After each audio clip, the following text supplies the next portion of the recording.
Waktu yang terbaik untuk sholat duha. Ustaz, kapan waktu yang terbaik untuk sholat duha? Sholat duha itu pertama waktunya dulu. Waktunya dimulai sejak waktu syuruk. Syuruk itu awal duha. Ingat ya? Perjalanan matahari yang bergerak dari mulai terbit, fajar terbit, sampai berada di posisi tempat terbitnya, sampai nanti bergeser lagi, sekira bayangan itu satu tombak kurang lebih. Kalau kita nanam tombak, ya sampai kokoh ada matahari, bayangannya sudah satu tombak gitu ya, sama dengan itu gitu. Nah, kan nanti bisa jadi memanjang, bisa jadi mengecil kan. Nah itu waktunya syuruk namanya. Pergerakan matahari disebut isyraq. Berada di porosnya disebut masyrik namanya.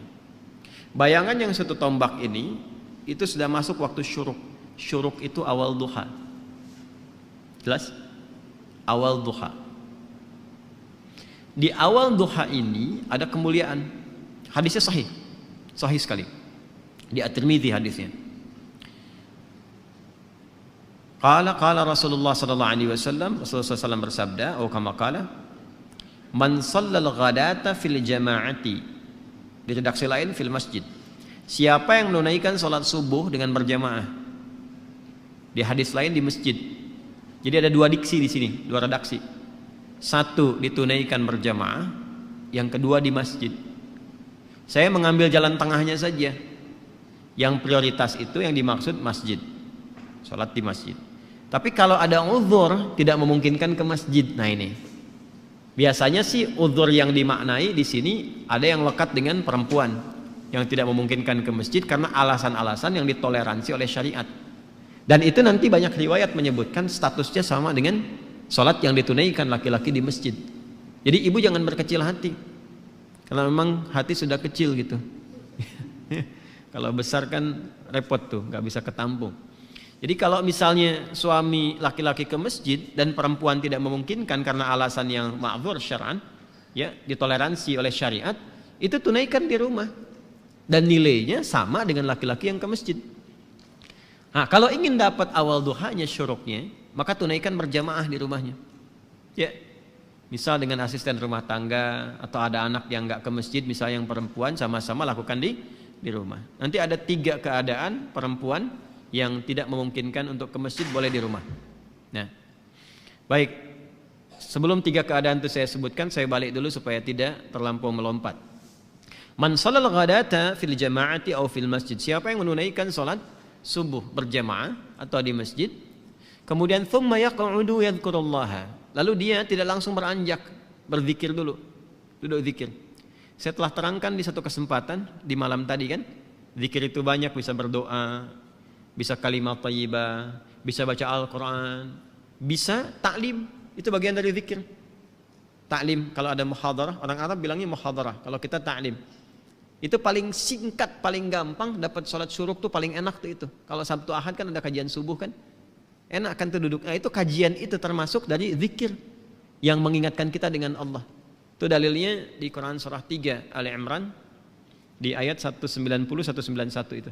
Inna fi khalqis samawati wal ardi wa ikhtilafil laili wan nahari la ayatin liulil albab. Siapa ulul albab itu? Alladzina yadhkurunallaha qiyaman wa qu'udan wa 'ala junubihim wa yatafakkaruna fi khalqis samawati wal ardi. Nah, tafakkur itu masuk dalam kajian, konteks kajian.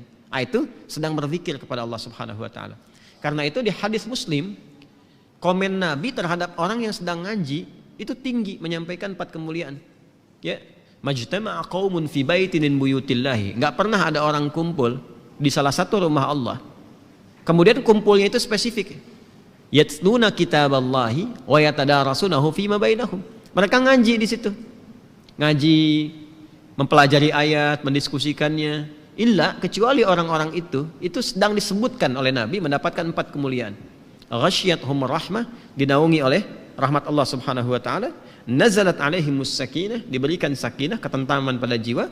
Ya, kemudian wa haffathumul malaikah, dinaungi oleh malaikat, malaikat banyak berkumpul. Kemudian wa dzakarahumullahu fiman indah. Nah ini dia kalimatnya. Wa dzakarahumullahu fiman indah. Disanjung-sanjung oleh Allah orang-orang ini, ya kan?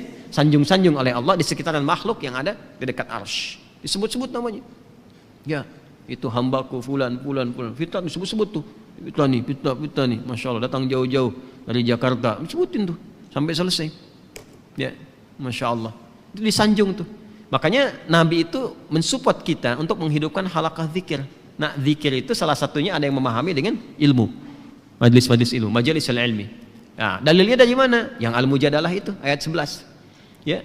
Ya ayyuhalladzina amanu idza qila lakum tafassahu fil majalisi fafsahu yafsahillahu lakum wa idza qila anshuzu yarfa'illahu alladzina amanu minkum walladzina utul ilma darajat. Paham ya? Nah, itu gambarannya. Nah, kemudian dia nggak langsung beranjak. Jadi setelah sholat 2 rakaat subuh, ya kan? Nggak langsung pulang, duduk dulu. Ada yang ngaji, ada yang ikut taklim, ada yang tilawah, ada yang ulang hafalan. Nah, sampai tiba bidayatul duha, awal duha. Awal duha itu disebut dengan syuruk itu.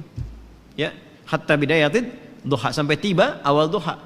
Ya, fa yusalli raka'ataini. Kemudian dia salat 2 rakaat di awal duha itu. Fakana alaihi ka ajri hajjin wa umratin. Maka dia mendapatkan pahala yang senilai dengan haji dan umrah. Sempurna. Jangan dipahami sudah haji dan umrah, bukan. Dipahaminya pahala yang senilai itu.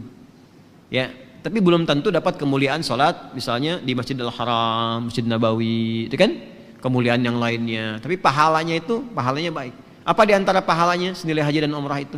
Ya, berpeluang mendapati surga dan rahmat Allah Subhanahu wa taala. Berpeluang merubah perilaku jadi lebih baik. Kan birrun itu adalah perubahan dari sifat kurang baik menjadi baik. Ketika melekat pada pelakunya disebut mabrur.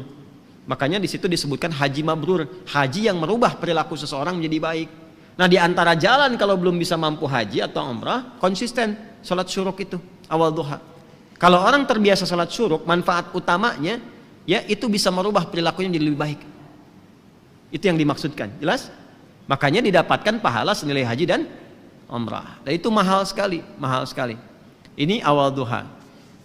Pertengahan duha itu berlangsung, kalau sekarang tariklah waktunya 1 jam dari sholat subuh, ya 1 jam lah, kurang lebih 1 jam paling cepatnya. Jadi kalau subuh 4:30, awal duhanya itu awal syuruk jam berapa? 5:30, ya. Atau kalau mau garis aman kadang ada yang nambah 15 menit lagi, ada yang nambah 1,5 jam gitu ya, nggak ada masalah. Sampai matahari mulai naik sekitar jam 7:30, jam 8 lah. 7:30 sampai jam 8. Nah, itu sudah pertengahan duha. Kalau dikonversi ke jam sekarang, zuhurnya jam 12 kurang, ya sampai jam 10:30 lah pertengahan duha itu. Kalau lihat situasi sekarang ya, kadang-kadang panas kan, kadang-kadang agak mendung gitu. Sampai 10:30 itu pertengahan duha. Kalau awal duha, bilangannya 2 rakaat. Pertengahan duha bisa sampai 4. Bisa sampai 4. Umumnya. Manfaatnya banyak lagi.